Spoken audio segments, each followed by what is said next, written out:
Hi friends, I am Abhishek. Welcome to my YouTube channel the ocean of Shiksha. तो आज हम chapter 8 discuss करेंगे, जो कि हमारा क्लास 11th का सेकंड बुक, जो कि हमारा क्या पॉलिटिकल थ्योरी। तो आज हम उसको डिस्कस करेंगे। इससे पहले हमने चैप्टर 1, 2, 3, 4, 5, 6, 7 क्या है कंप्लीट कर लिया। वो आप प्ले लिस्ट में जा करके देख सकते हैं, वो आपको वहाँ पे मिल जाएगा। और उन सब का लिंक मैं आपको डिस्क्रिप्शन में दे दूंगा, आप वहाँ से भी प्ले लिस्ट एक्सेस कर सकते हैं। इससे पहले हमने क्लास 6 से लेकर के क्लास 11th का जो हमारा फर्स्ट बुक है वो पूरा कंप्लीट किया जा चुका है, पॉलिटिकल एनसीईआरटी का। तो वो भी आप जा करके प्ले लिस्ट में देख सकते हैं। और साथ साथ में जो हमारा एम लक्ष्मीकांत की जो सीरीज चल रही है उसका हमने फर्स्ट पार्ट किया है, कंप्लीट कर लिया है, जिसमें टोटल 11 चैप्टर है विद एमसीक्यू क्वेश्चंस प्रैक्टिस के साथ। जब हमने अपना फर्स्ट पार्ट कंप्लीट किया था तो इसके साथ पॉलिटी का एक टेस्ट रखा था, जिसमें हमने पूरा 11 चैप्टर यानी कि जितने भी चैप्टर हैं उसके एमसीक्यू क्वेश्चंस लगाए थे। और ये देखा था कि किस तरीके से एग्जाम में क्वेश्चंस पूछे गए और आगे पूछे जा सकते हैं। तो उसका भी लिंक आपको मैं डिस्क्रिप्शन में दे दूंगा, और वो भी आप प्लेलिस्ट में जा करके देख सकते हैं। फिर जो हमारा Sunday Sunday 27 year UPSC prelims questions paper discussion चल रहा है हिस्ट्री का, उसमें हमने एशियंट मिडेवल कंप्लीट कर लिया। और लास्ट संडे हमने लेक्चर 7 डिस्कस किया था, जिसमें हमने 2000 यानी कि 2011 से 2014 के क्वेश्चंस प्रैक्टिस किए थे। तो वो भी आप प्ले लिस्ट में जाकर के देख सकते हैं। और इस संडे आठवां जो लेक्चर होगा हमारा 2015 से लेकर के 2019 तक, 2016 से लेकर के 2021 तक के क्वेश्चन में, सॉरी यहाँ पे 19 तक तो हमने कंप्लीट कर लिया। तो इस लेक्चर में हम क्या करेंगे, अपना मॉडर्न भी कंप्लीट कर लेंगे, और उसके बाद हम अपना इंडियन स्ट्रगल मूवमेंट के क्वेश्चंस डिस्कस करेंगे। जैसे ही हमारा हिस्ट्री सीरीज कंप्लीट होगा उसके बाद हम अपना पॉलिटिकल का स्टार्ट करेंगे। पॉलिटिकल का स्टार्ट करने का जो सबसे मेन रीजन है वो ये है कि अभी जो हमारी वीडियो सीरीज चल रही है वो चल रही है पॉलिटिकल की। तो पॉलिटिकल की टेस्ट लगाने से ये हो जाएगा कि आपको ये पता चलता रहेगा कि यूपीएससी जैसे जो एग्जाम है वो किस तरीके से क्वेश्चंस पूछती है, पॉलिटिकल का कौन कौन सा पार्ट ज़्यादा इंपॉर्टेंट हो जाता है। तो उससे आप अपनी तैयारी और अच्छे से कर पाइएगा, और वो आपके लिए एक एज अ टेस्ट सीरीज भी हो जाएगा। तो आज की वीडियो में हम क्या क्या डिस्कस करेंगे, सबसे पहले रिलीजन समझेंगे यानी कि धर्म के बारे में समझेंगे। फिर हम सेकुलरिज्म का मतलब समझेंगे। फिर सेकुलरिज्म यानी कि हमारे देश में जो हमारी जो कंट्री है उसमें जो धर्मनिरपेक्षता है जो देखने को मिलती है उसके बारे में समझेंगे। फिर हम समझेंगे कि धर्मों के बीच में जो वर्चस्ववाद है उसके बारे में। फिर धर्मों के अंदर जो वर्चस्ववाद है उसको समझेंगे। सर्कुलर सर्कुलर स्टेट कहते किसे हैं उसको समझेंगे। फीचर क्या क्या होते हैं सर्कुलर स्टेट के उसको भी समझेंगे। फिर हम यूरोपीय model, Indian model, western model, ये 3 मॉडल के बारे में समझने की कोशिश करेंगे कि आखिर सर्कुलरिज्म है क्या इन तीनों के मॉडल के बेस पर, और इन तीनों का मॉडल क्या कहता है सर्कुलरिज्म की, उसको समझेंगे। फिर हम क्रिटिसाइज देखेंगे, जो भारत के अंदर जो सर्कुलरिज्म है उसकी जो क्रिटिसाइज किया जा रहा है उसको समझेंगे। फिर जो सांप्रदायिकता है उसके बारे में हम डिस्कस करेंगे। तो चलिए स्टार्ट करते हैं हम अपना आज का डिस्कशन। सबसे पहले हम समझते हैं किसके बारे में, रिलीजन के बारे में। यदि हम धर्म की बात करें तो धर्म की जो धर्म शब्द है उसकी जो उत्पत्ति है कहाँ से हुई है, संस्कृत से हुई है। कहाँ से हुई है, संस्कृत। जिसमें हमें क्या देखने को मिलता है, मूल्य सिद्धांत के साथ साथ क्या देखने को मिलता है, मूल्य सिद्धांत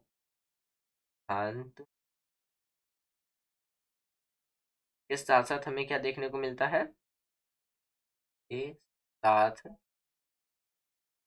साथ सभी का कल्याण, सभी का कल्याण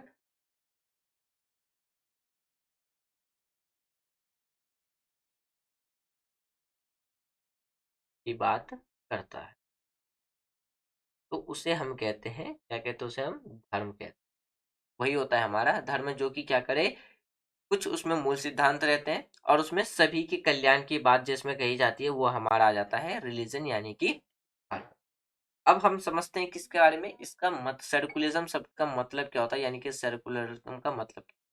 तो जो जिसे हम हिंदी में कहते हैं धर्म निरपेक्षता, वो 2 शब्दों से बना है। एक होता है हमारा धर्म और एक होता है निरपेक्षता। निरपेक्षता का मतलब आप समझिए सीधा सीधी न्यूट्रल से, यानी कि जो जिसके लिए क्या हो, सभी एक समान हो, यानी कि सभी चीजें इक्वल हो, तो उसे हम कहते हैं वो सर्कुलेट है। तो उसी तरीके से जब स्टेट के लिए सभी धर्म क्या हो, बराबर हो जाता है, ना कोई धर्म उसके लिए विशेष रहता है, सबको वो एक समान समझता है, तो उसे हम कहते हैं सर्कुलिज्म यानी कि सर्कुलेट।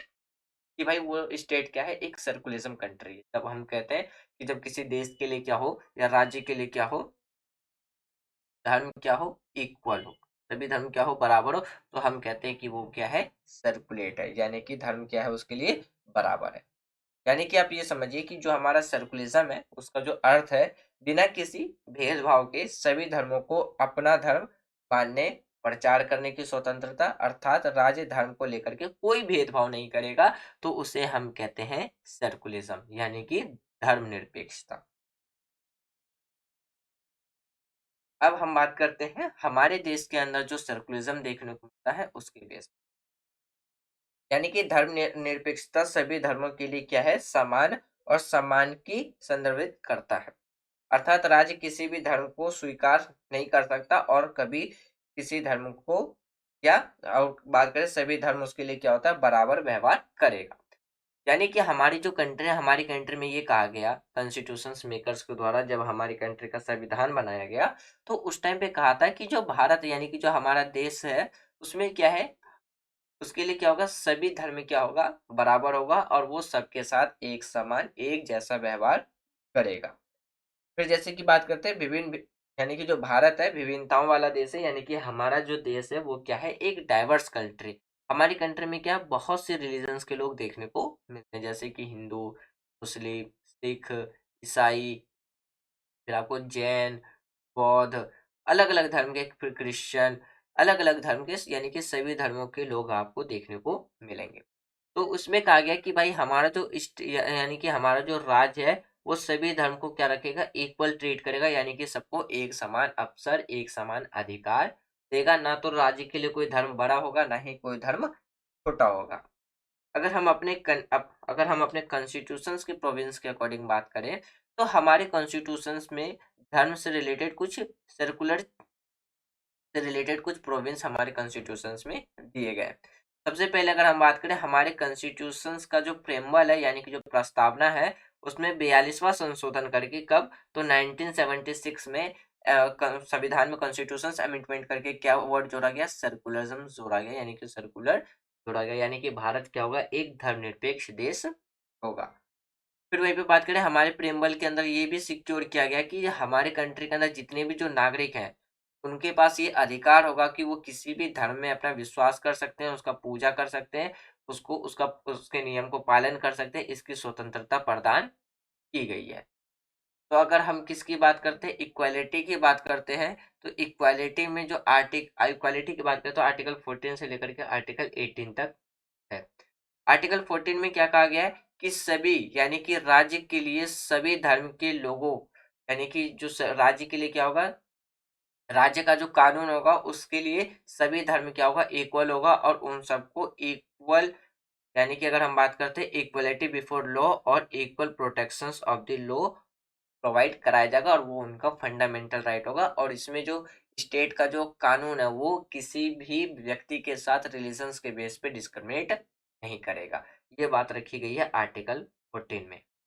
आर्टिकल 15 क्या कहता है, आर्टिकल 15 की अगर हम बात करें तो आर्टिकल 15 में ये कहा गया है कि जो स्टेट है, यानी कि जो राज्य है, वो किसी भी व्यक्ति के साथ रिलीजन के बेस पे क्या नहीं कर सकता, डिस्क्रिमिनेट नहीं कर सकता। फिर आर्टिकल 16 कहता है कि हर एक व्यक्ति को ये इक्वल अपॉर्चुनिटी, यानी कि इक्वल समान अवसर दिया जाएगा कि वो पब्लिक एम्प्लॉयमेंट में काम कर सके, फिर चाहे वो किसी भी रिलीजियस से, किसी भी कास्ट से या किसी भी जेंडर से बिलोंग करता हो। राज्य उस पर डिस्क्रिमिनेट नहीं करेगा। यदि राज्य के द्वारा डिस्क्रिमिनेट किया जाता है तो सीधा सीधी वो क्या है, पब्लिक के फंडामेंटल राइट का हनन कर रहा है, और अपने अधिकार को बचाव के लिए वो क्या कर सकता है, सुप्रीम कोर्ट या हाई कोर्ट में अपील कर सकता है। फिर आर्टिकल 25 में क्या कहा गया, आर्टिकल 25 में ये कहा गया कि भारत के अंदर सभी व्यक्तियों को अंतर आत्मा की स्वतंत्रता होगी और वो किसी भी धर्म को मानने, स्वीकार करने, उस पर आस्था रखने, पूजा पाठ करने के लिए क्या होगा, वो स्वतंत्र होगा। ये बात रखा गया था आर्टिकल 25 में। यानी कि इन सब से क्या पता चल रहा है कि हमारा जो कंट्री है वो क्या है, एक सर्कुलेट कंट्री है, यानी कि हमारे देश के लिए कोई भी धर्म ना तो बड़ा है ना कोई धर्म छोटा है, हमारे राज्य के लिए क्या है, सभी धर्म एक बराबर है। वहीं पे अगर हम वेस्टर्न थॉट्स की बात करें तो वेस्टर्न कंसेप्ट ये कहता है कि जो रिलीजियस है वो स्टेट के मैटर में पार्टिसिपेट नहीं करेगा, और जो स्टेट है वो रिलीजियस के मैटर में पार्टिसिपेट नहीं करेगा, यानी कि वो सेपरेशंस की बात करता है। जबकि हमारे स्टेट में ऐसा कुछ भी नहीं है। हमारे राज्य में ये कहा गया कि हमारे राज्य के लिए सभी धर्म क्या होगा, बराबर होगा। और हमारी कंट्री ने वेस्टर्न कंसेप्ट को इसलिए एक्सेप्ट नहीं किया क्योंकि हमारी कंट्री एक डाइवर्स कंट्री, जहाँ पे हर एक कम्युनिटी, हर एक रिलीजन, हर एक धर्म के लोग रहते हैं। जबकि अगर हम वेस्टर्न के साइड पे जाके बात करें तो मोस्टली आपको रिलीजन के नाम पे चर्च, यानी कि रिलीजन में आपको चर्च, और वो स्टेट में आपको पॉलिटिक्स ही देखने को मिलेगा।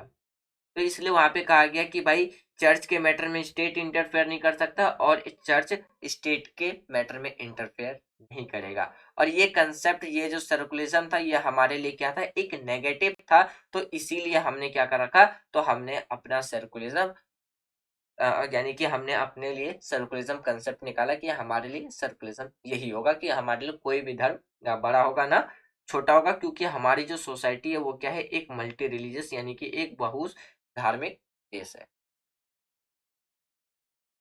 फिर वहीं पे अगर हम बात करें किस बारे में, हमारे यहाँ जो कॉन्स्टिट्यूशन, हमारा जो संविधान है, वो ओल्ड सिस्टम ऑफ जो हमारा कम्युनिकल रिप्रेजेंटेशन है उसके बेस पे जो रिजर्व स्टेट, यानी कि लेगिस्लेचर में जो सीट रिजर्व दिया गया, तो उसको उसने क्या कर रखा है, खत्म कर दिया, यानी कि उस पर प्रतिबंध लगा दिया, उस पुराने व्यवस्था को हटा दिया। क्यों? क्योंकि यदि यहाँ पे ये हटाने का जो सबसे मेन कारण था वो ये था, क्योंकि ये किसके नाम पे रिप्रेजेंटेशंस दी जा रही थी, रिलीजन्स के नाम पे रिप्रेजेंटेशंस जो मिली थी लेजिस्लेचर में, जो सीट रिजर्वेशंस मिला था, किसके नाम पे मिला था, रिलीजन के नाम पे, यानी कि धर्म के नाम पे मिला था। इसलिए इस व्यवस्था को क्या किया गया, हटा दिया गया।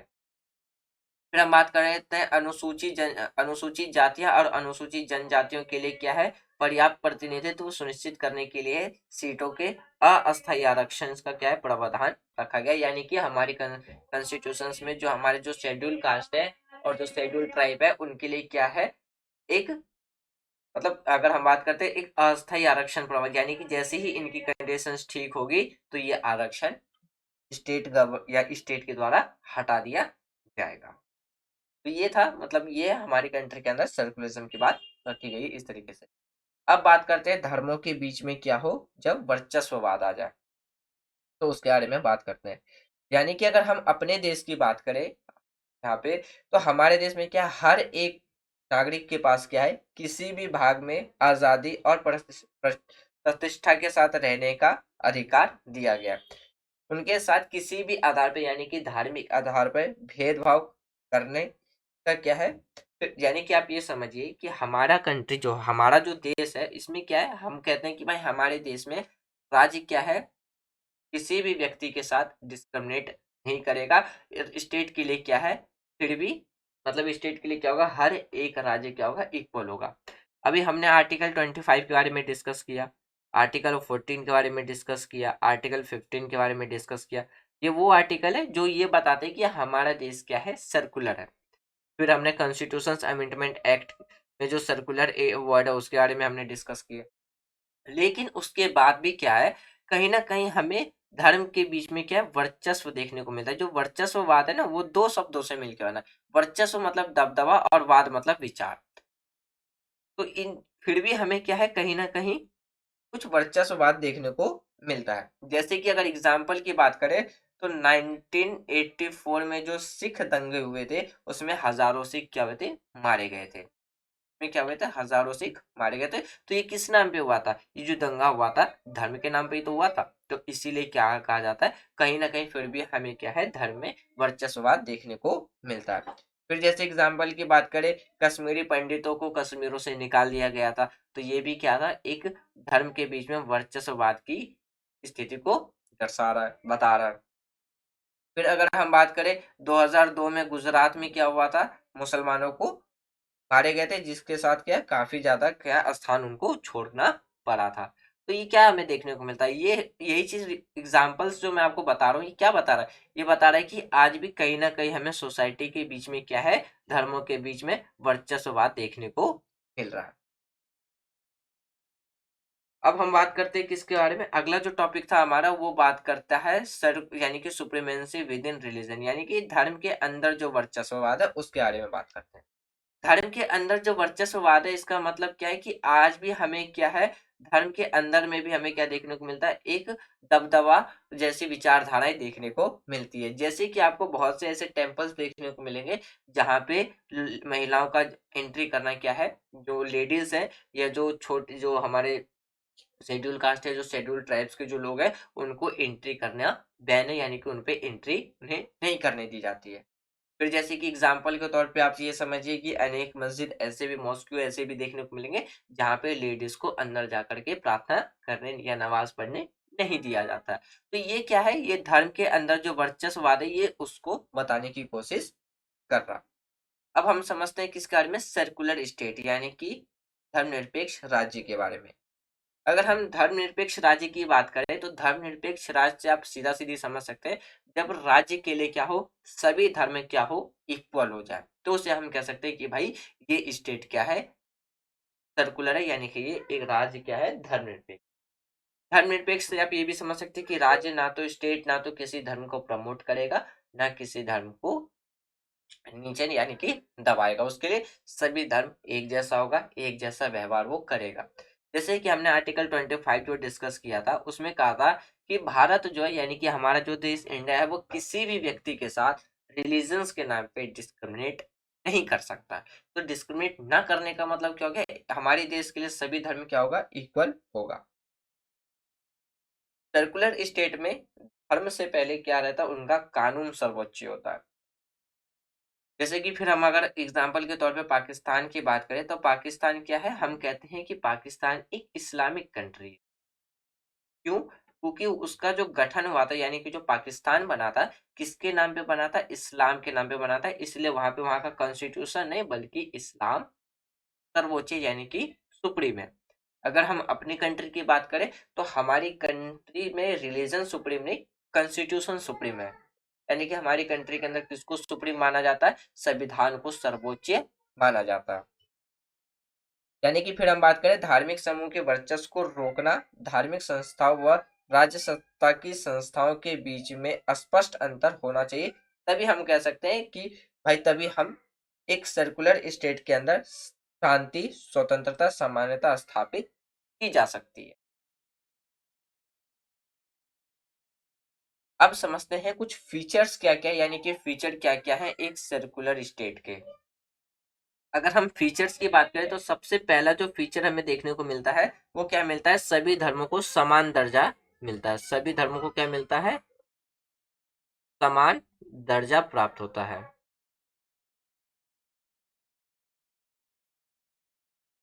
समान दर्जा प्राप्त होता है यानी कि आप कह सकते हैं कि समान यानी कि सामान्य दर्जा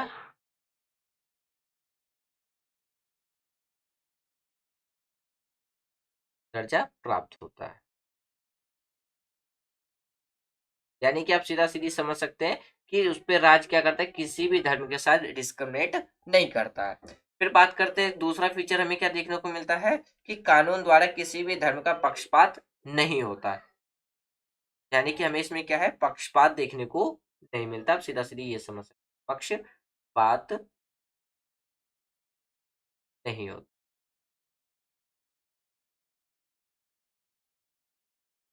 यानी कि अगर कोई किसी भी रिलीजन्स का व्यक्ति यदि अनलॉफुल काम करेगा तो ऐसा नहीं है कि उसको क्या करेगा, रिलीजन्स के बेस पे पनिशमेंट किया जाएगा, ऐसा नहीं होता। सभी को एक समान पनिशमेंट दिया जाएगा अगर वो अनलॉफुल एक्टिविटी करता है। तो दूसरा फीचर हमें क्या देखने को मिलता है कि लॉ के सामने क्या है, एक समान पक्ष यानी कि पक्षपात देखने को नहीं मिलता, वो सर्कुलर रहता है। जो जैसा गलती वैसा पनिशमेंट दिया जाता है, चाहे फिर वो किसी भी रिलीजन से बिलोंग करता हो, सबको समान दर्जा मिलता है। और फिर क्या है, सभी धर्म के लोगों को अपने धर्म के पालन करने की क्या मिल जाती है, स्वतंत्रता मिल जाता है, एक अधिकार मिल जाता है। जैसे हमने क्या कहा था, अभी हमने थोड़ी देर पहले जो कुछ आर्टिकल डिस्कस किया था, आर्टिकल 48, जैसे कि आर्टिकल 15 में कहा गया था कि हर एक व्यक्ति के पास क्या है, अधिकार है कि वो क्या कर सकता है, जिसमें उसकी आस्था है उसको वो पालन कर सकता है। फिर राज्य द्वारा किसी भी धर्म को राज्य धर्म घोषित नहीं किया जा सकता। तो ये कुछ फीचर्स हैं किसके, सर्कुलर स्टेट के।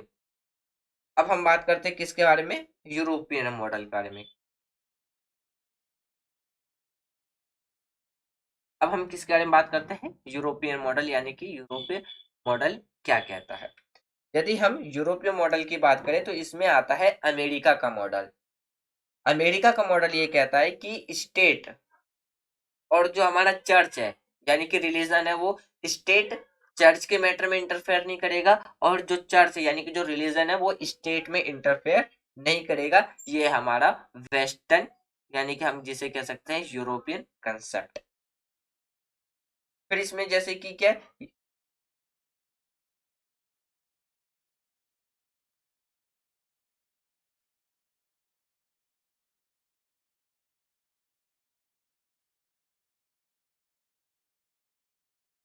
फिर बात अगर करें कि जो हमारा यूरोपियन मॉडल है वो क्या करता है, ये संकल्प ना स्वतंत्रता और समानता की व्यक्तिवादी ढंग को व्याख्या करता है।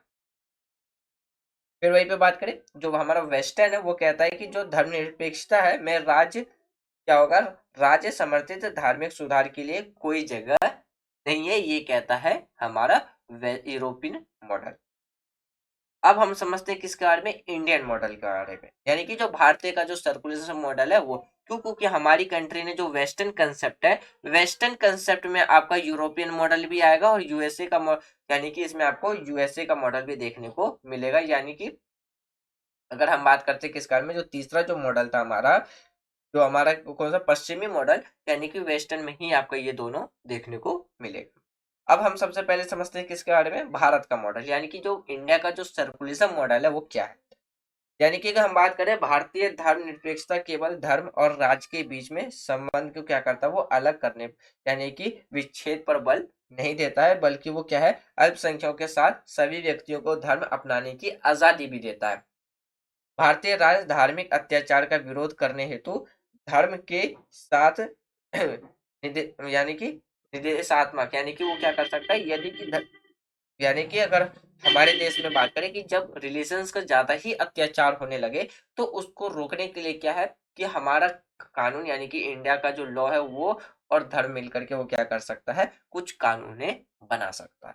तो यहाँ पे हमें क्या देखने को मिल गया, एक डिफरेंस देखने को मिल गया यूरोपियन मॉडल और वेस्टर्न मॉडल, यानी कि हमारे मॉडल में।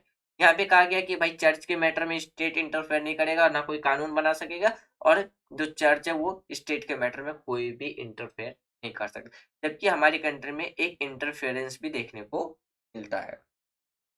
फिर वहीं पे बात करें, हमारा जो कॉन्स्टिट्यूशन है, यानी कि अगर हम बात करते हैं भारत का जो कॉन्स्टिट्यूशन है, उसमें अल्पसंख्यकों को खुद अपनी समस्याएं खोजने का अधिकार है, तथा राज्य सत्ता के द्वारा सहायता भी मिलती है। यानी कि जब हम बात करेंगे किसके बारे में, जो हमारी कंट्री के अंदर जो राइट टू रिलीजियस है, यानी कि अगर हम बात करते हैं किसके बारे में, right to freedom of religious, जो कि आर्टिकल 528 में आता है, इसमें कहीं ना कहीं आपको हमारे देश का जो स्टेट है, यानी कि हमारा जो देश है, उसका भी इंटरफेरेंस को मिलेगा। जैसे कि आप ये समझ, सबसे पहले ये देखिए आर्टिकल 25 क्या कहता है। आर्टिकल 25 कहता है कि अंतरात्मा की स्वतंत्रता, धर्म के मुक्त पेशे, अभ्यास और प्रचार करने का हर एक आदमी के पास अधिकार होगा।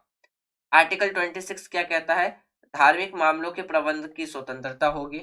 आर्टिकल 27 क्या कहता है, किसी भी धर्म के प्रचार के लिए क्या है, के लिए करों का भुगतान से वो क्या होगा, स्वतंत्र होगा।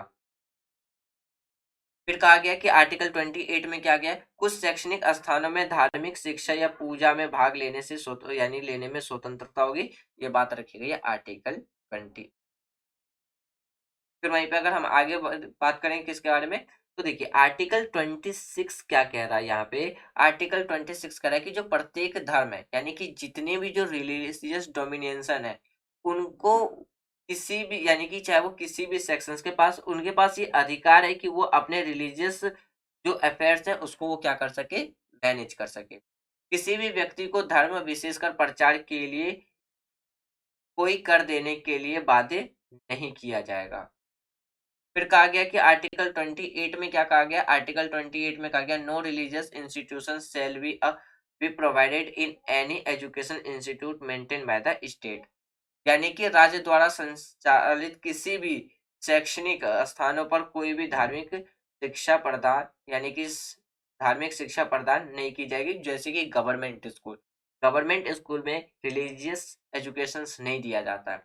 क्यों? क्योंकि भाई कहा गया है कि आर्टिकल 28 में कि भाई आर्टिकल 27 और 26 में जब ये कहा जा रहा है कि भाई रिलीजियस अपने लिए एजुकेशन इंस्टीट्यूशन चला सकता है, तो और उसमें वो चाहे तो अपना जो रिलीजियस धार्मिक शिक्षा है वो दे सकता है, लेकिन जो भी सरकार के द्वारा जो संस्था चलाई जाएगी उसमें किसी भी धर्म की धार्मिक शिक्षा नहीं दी जाएगी। ये बात रखी गई है किसके तहत? आर्टिकल 28 में। यहाँ पे लेकिन हमें क्या देखने को मिलेगा? एक सेपरेशन देखने को। लेकिन अगर हम बात करते हैं any sections of citizenship shall have the right to converse its destinate language script और कल्चर, यानी कि नागरिक के किसी भी वर्ग को अपनी विशिष्ट भाषा लिपि या सांस्कृतिक संरक्षण का अधिकार होगा। ये बात किस में रखी गई है? आर्टिकल 29 में। और अगर हम संरक्षण की बात करें तो संरक्षण किसके द्वारा दी जाएगी? ये दी जाएगी स्टेट के द्वारा। तो यहाँ पे हमें क्या देखने को मिलेगा? एक पार्टिसिपेशन भी देखने को मिल रहा है स्टेट का। फिर बात करते हैं सभी अल्पसंख्यकों को अपनी पसंद के शैक्षणिक स्थान की स्थापना और प्रशासन करने का अधिकार होगा। ये बात रखी गई है आर्टिकल 30 में। फिर आर्टिकल 44 में क्या कहा गया? आर्टिकल 44 में क्या कहा गया? कहा गया कि राज्य सभी नागरिकों के लिए एक समान नागरिकता सहित सुनिश्चित करने का प्रयास करेगा। तो ये क्या है? ये कुछ कंसेप्ट है जो कि हमें किस में देखने को मिलते हैं? इंडियन कॉन्स्टिट्यूशन में। और ये अगर हम बात करते हैं तो ये इंडियन मॉडल का जो सर्कुलरिज्म है उसमें ये बातें देखने को मिलती है। अब बात करते हैं किसके बारे में? जो हमारा वेस्टर्न थॉट्स है, यानी कि वेस्टर्न मॉडल ऑफ सर्कुलरिज्म है, उसके बारे में हम समझते हैं। यानी कि वेस्टर्न मॉडल ये कहता है कि जो स्टेट है, यानी कि जो धर्मनिरपेक्ष राज्य यानी कि जो सर्कुलर स्टेट है, वो किसी भी चर्च के द्वारा नहीं चलाया जाएगा। फिर वही कहता है कि ये सरकारी स्थापित धर्म यानी कि स्थापित धर्म संघ होता है। यानी कि ये कहा जाता है कि आप ये समझिए जो हमारा वेस्टर्न मॉडल है वो क्या कहता है? वेस्टर्न मॉडल कहता है कि जो राज्य है वो किससे नहीं चलेगा? वो चर्च से नहीं चलेगा, वो गवर्नमेंट के द्वारा ही चला जाएगा, जो पब्लिक के द्वारा चुनी जाएगी।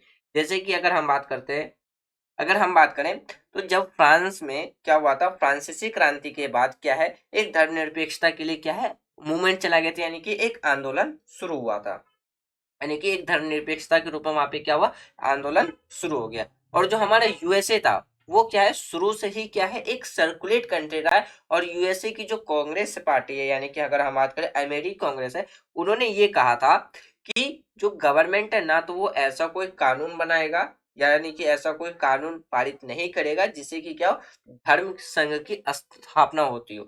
जैसे कि हमारी कंट्री में क्या है? आर्टिकल 30 के तहत क्या है? कोई भी रिलीजियस क्या कर सकता है? अपना शैक्षणिक एजुकेशनल इंस्टीट्यूशंस बना सकता है। लेकिन यूएसए यानी कि जो अमेरिकी कांग्रेस है उसने क्या कहा कि हम ऐसा कोई कानून नहीं बनाएंगे जो कि क्या करता हो?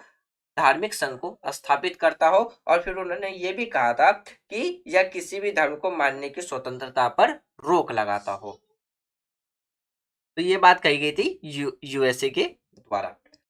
फिर उसमें ये भी कहा गया, जैसे कि आप ये समझिए कि जो राज्य होगा यानी कि जो स्टेट होगा वेस्टर्न मॉडल के तहत, कि जो स्टेट होगा वो क्या करेगा? किसी भी जो रिलीजियस मैटर है उसमें वो क्या करेगा? उसके लिए वो क्या रहेगा? सर्कुलेट रहेगा, यानी कि वो उसमें हस्तक्षेप नहीं करेगा, निरपक्ष रहेगा। और किसी भी धार्मिक संस्था का कोई भी सहायक वो प्रदान नहीं करेगा। यानी कि अगर रिलीजियस स्टेट के पास जाएगा कि आप हमारे यानी कि हमारी इंस्टीट्यूशंस के लिए हेल्प कीजिए, तो स्टेट उसमें भी पार्टिसिपेट नहीं करेगा। ये कहता है हमारा वेस्टर्न मॉडल। फिर बात करें कि राज्य धार्मिक संगठनों की क्रियाकलापों में हस्तक्षेप नहीं करेगा। प्रत्येक व्यक्ति को चाहे वह किसी भी धर्म का हो या मानने वाला हो, ऐसे में उसे अधिकार प्रदान किया जाएगा कि वो जिस धर्म को भी मान रहा है उसके लिए वो क्या हो? स्वतंत्र है। तो ये कहता है हमारा वेस्टर्न मॉडल। अब बात करते हैं कुछ क्रिटिज्म, यानी कि जो भारत के अंदर, जो हमारी कंट्री के अंदर जो सर्कुलरिज्म है उसके कुछ क्रिटिसाइज भी देखने को मिलता है। जैसे कि अगर हम बात करते हैं कि जो धर्म विरोधियों के अनुसार क्या है? धर्म निरपेक्षता धर्म विरोधी है तथा धर्म यानी कि धार्मिक पहचान के लिए क्या है? ये एक खतरा पैदा करती है। अब देखिए, जैसे कि अल्पसंख्यक को क्या है, आर्थिक को यानी कि अधिकारों की क्या होती है, पैरवी करता है। जो हमारे क्रिटिज्म है, जो कि इंडियन सर्कुलिज्म की जो क्रिटिसाइज कर रहे हैं, वो सबसे पहला क्रिटिसाइज क्या कर रहे हैं, जो भी अल्पसंख्यक है, जैसे कि हमने भी बात किया था कि अल्पसंख्यकों के पास ये अधिकार है कि वो अपना एजुकेशनल इंस्टीट्यूशन चला सकते हैं और उन्हें कर से मुक्ति दिया जाएगा। फिर कहा गया कि आप उसमें रिलीजियस एजुकेशन भी दे सकते हैं।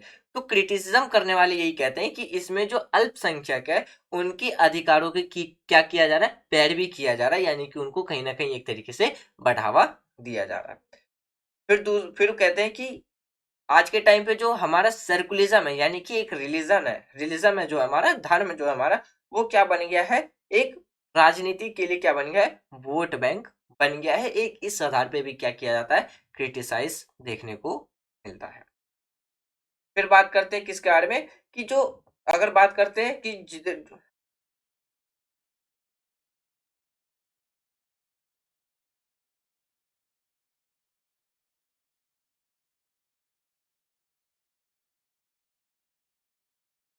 अब देखिए, तीसरा जो क्रिटिसाइज किया जाता है वो ये किया जाता है, इसमें अधिक मात्रा में क्या होता है, हस्तक्षेप होता है। क्यों? क्योंकि जो अगर हम बात करते हैं इंडिया का जो सर्कुलिज्म है, वो क्या करता है, राज्य सत्ता के समर्थित क्या है, धार्मिक सुधारों की इजाजत देता है। एक इस आधार पे भी क्या है, क्रिटिसाइज किया जाता है।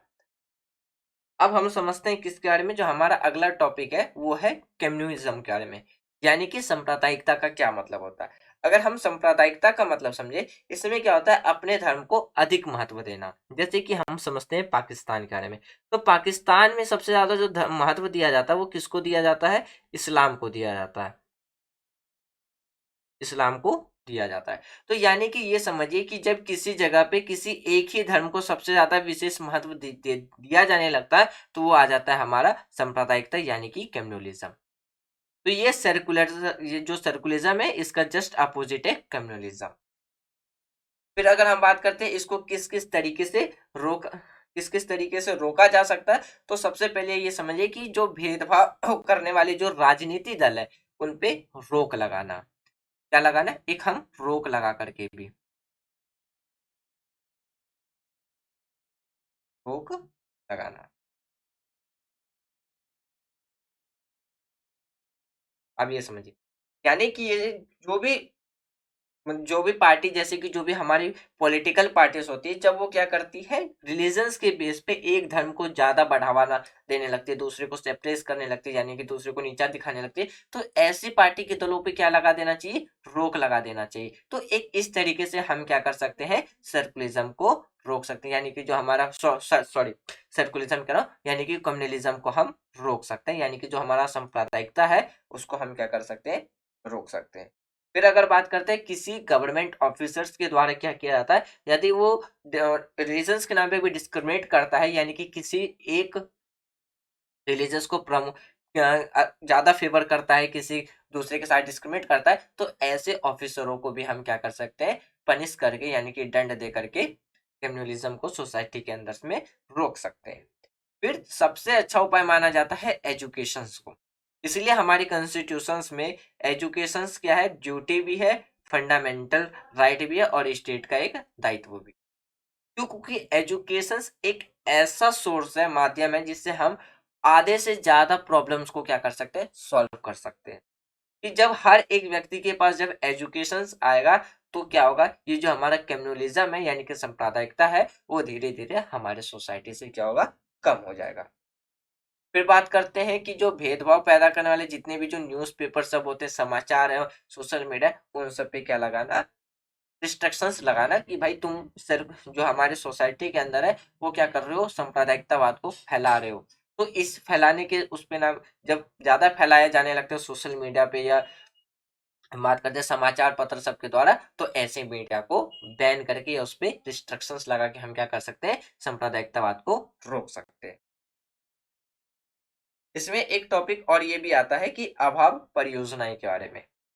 जैसे कि अगर हम बात करते हैं कि अनेक आलोचकों के बाद भी भारत भी क्या है, एक धर्मनिरपेक्ष की नीति विश्वास का दुनिया का एक प्रतिबिंब प्रस्तुत करता है, यानी कि हमारा देश क्या है, अलग अलग डाइवर्सिटी होने के बाद भी क्या है, आज भी एक यूनाइट कंट्री के रूप में, एक सर्कुलेट कंट्री के रूप में दुनिया के सामने खड़ा है। क्योंकि जब हमारा देश 15 अगस्त 1947 को आजाद हुआ था, तब जितने भी जो वेस्टर्न कंट्री थे उनमें क्या कहा था कि इंडिया जो है, भारत जो है, वो क्या होगा आने वाले टाइम पे, जितने इसमें यूनाइट है वो सब एक सर्कुलेट यानी कि एक अलग कंट्री बन जाएंगे, भारत के टुकड़े हो जाएंगे। तो जब हमारा देश आजाद हुआ तो सबसे बड़ा एक चैलेंज यही था कि हम अपने कंट्री को कैसे यूनाइट करके रखें, यानी कि सबको एक साथ कैसे गठबंधित करके रखें, एक संघ बना के कैसे रखें। तो आज हमारे आजादी के 76 ईयर्स के बाद भी क्या है, हमारी कंट्री एक क्या है, यूनाइट कंट्री के रूप में और एक सर्कुलेट कंट्री के रूप में पूरी दुनिया के सामने खड़ा है और एक डेवलपमेंट के वे पे तेजी से जा रहा है। तो भारत में महान प्रयोग किए जा रहे हैं कि जिससे पूरा विश्व क्या है, चाव से देख रहा है। यानी कि हमारी कंट्री के अंदर एक्सपेरिमेंट की जा रही है कि आखिर इंडिया कैसे 76 ईयर तक यूनाइट होकर के रह सकता है, जबकि पाकिस्तान क्या था, 1971 में ही उसका डिवीजन हो गया, एक ईस्टर्न पाकिस्तान बन गया बांग्लादेश, वेस्टर्न पाकिस्तान बन गया पाकिस्तान। तो फ्रेंड्स, ये था हमारा आज का डिस्कशन, जिसमें हमने सर्कुलरिज्म के बारे में काफी ज्यादा डीपली समझा, और मुझे उम्मीद है कि ये आपको प्रॉपरली समझ में आ गया होगा। यदि कोई डाउट हो तो आप अपने डाउट को कमेंट बॉक्स में लिख देना। जब हम अपना चैप्टर 9 डिस्कस करेंगे, पीस यानी कि शांति, तो उससे पहले हम अपने इसके डाउट्स क्लियर कर लेंगे, फिर हम अपना चैप्टर 9 स्टार्ट करेंगे। तो thanks for watching friends, take care, जय हिंद।